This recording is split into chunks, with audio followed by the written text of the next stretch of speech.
Hi everyone, I can't wait to tell you guys all about Dragon Hoops. It's a new graphic novel by Gene Luen Yang, and it was so good. So it's kind of, he's writing the story about how he's writing the story, if that makes sense. So he is a comic book enthusiast, and he's obviously a graphic novelist, and has always been more partial to superheroes than sports.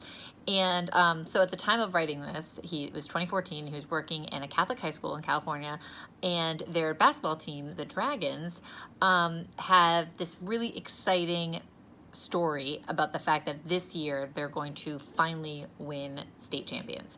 So over and over again, they get to the state, but they lose.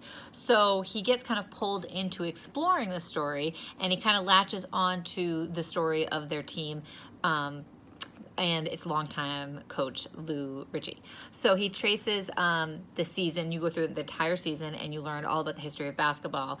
And I will just tell you, I don't like sports. I don't really love reading about sports. It's not my favorite thing in the world.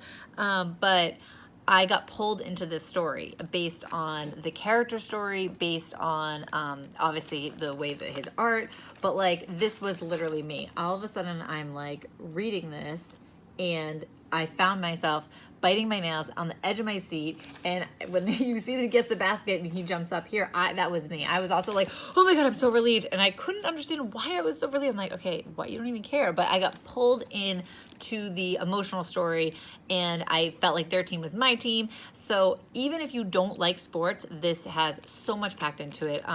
It takes on, like they said, the history of basketball, and it's, social commentary on it, and race, and so much. So this is Dragon Hoops if you love graphic novels, if you love sports, of course.